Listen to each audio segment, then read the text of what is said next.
Would you recommend somebody, like, for example, if they're trying to build a brand or build a business, then would you recommend them to focus on email marketing more than actual video content, or what would you say to It them? depends on your business model, honestly. Like, because if you have, let's say you have a low ticket item that would do really well on ads, Mm-hmm. just like Facebook ads or something. Well, it's probably better to do Facebook ads than focus on what I did, which was organic inbound email marketing. And I didn't focus on a lot of people, but I just really focused on quality of content and conversion.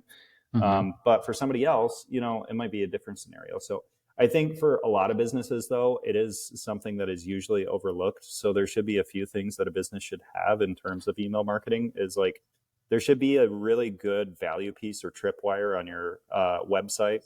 So something that delivers value to the customer or the prospect, and they, in exchange, give you their email. So, Mm-hmm. like for us, that was like, hey, you probably don't want to go and read 150 studies. How about I just give you a free guide that like lays everything out for you?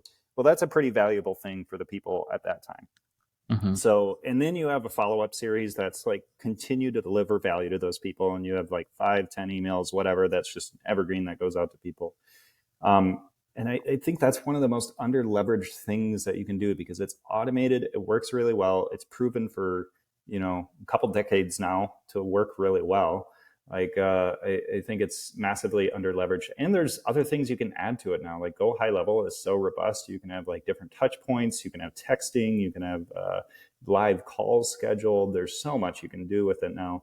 And so, yeah, definitely recommend a really, really good organic opt-in series. And then uh, a really, really good welcome series as well, because it's not just about the sale. It's like the whole relationship with the customer that you have in terms of how they interact with you for the rest of their life. So you don't want to just like get the sale and then drop off the face of the earth. You want to Right. continue to deliver value because like, Mm-hmm.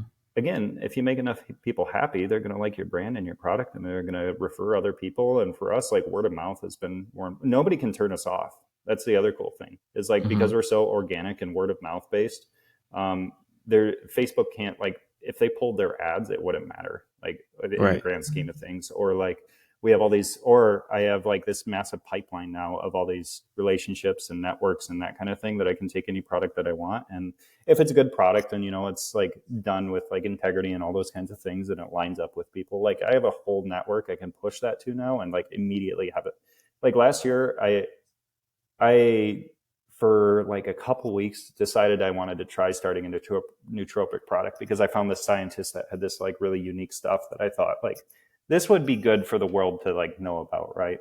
And I Mm-hmm. decided a few weeks later that I just wasn't going to do it anymore because like it Mm-hmm. wasn't worth my time and it was a very saturated industry. But I put up a product page and a website and I sent out one email to my list and it's like a $60,000 a year business off of that one email. Like I haven't had to Wow. do hardly anything. Um, and so like it just becomes so like exponential with time. Again, like delivering value, making people happy, having good alignment with other people and like a good tribe that you're around, and um, just helping people out genuinely. Like you create so many relationships and so much goodwill from other people that they like help support you with whatever you do. And that's just like a little side thing that I quit after a couple of weeks. And the Mm-hmm. website's still up. It's isoalpha.com, but once it sells out of inventory, I'm not going to do it anymore. Uh-huh. Um, but yeah, it's pretty cool what you can do when you just, I think, when you put yourself in a genuine heart, like you're actually trying to help the world and not just make money, Mm-hmm. um, good things usually happen. Or just not focusing so much on like the metrics and the data. And like you do need to have that, but like don't lose the core of like, for example, a lot of people don't have this concept of like just getting into the right room with the right people with good intentions will go really, really far. Mm-hmm. And I don't know. I had this like I'm rambling all over the place. I'm No, sorry, go but for like it. I No. had this kind of transformational aspect in my career where I was really just focused in on like, so at the beginning I stuck that business. Then I Mm-hmm. started to read like a book a week, really got into it, figured out like email marketing, figured out some other marketing methods, figured out like phone sales, figured out like a few different things that helped to dial the business up. And I got really, really hardwired towards like metrics and tracking and data and all that kind of stuff. And that Mhm. was really cool. But the thing that ended up happening is I became such a stickler and so rigid about that if there was a room of the like highest leverage individuals possible, I wouldn't have gone at that time because I would have said like, well, prove it to me. Prove with numbers that this is going to end up being valuable. And like just Right. kind of an ass.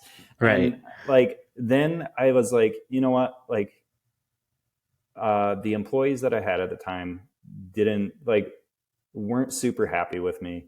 Mhm. Um, I wasn't very happy with myself because I felt this inner conflict where I'm like, I have to do this business and I have to make it as good as possible. But I wasn't doing it in the way that was aligned with me of who I truly was, which is like Mhm. being genuine, being heartfelt, having like a lot of emotion and passion and creativity. And so Mhm. there was like this kind of this misalignment that was happening. And so I was like, you know what? Fuck it. I'm not going to like do this thing that is making me unhappy. I'm just going to focus on like the relationships and genuinely working with people that I love to work with. And I'm going to focus on, you know, giving even to where it's like painful to other people in the industry. And what ended up happening is like I had this like foundation of like metrics and data and all that kind of stuff. And then it just Mhm. like really took off there. To where, like I said, I think so. Last year we did 3.6. This year we'll probably do 5, and then next year we'll probably do like 7 or 8. And then there's other business like surrounding that too. So there's like Mhm. other things going on. But that's where it like really started to gain momentum. And so the stuff we're doing now are growing us at a really good pace because it was all like oriented around the right values, which is like being oriented around delivering um, the relationships and the people more than like the data and the numbers and that kind of thing. The data and the numbers should just be like giving you guiding principles, but they shouldn't be like the thing that you're focused on at the core, if that makes Right. sense. They should be Yeah. like more the peripheral thing that helps to inform like how we're going to go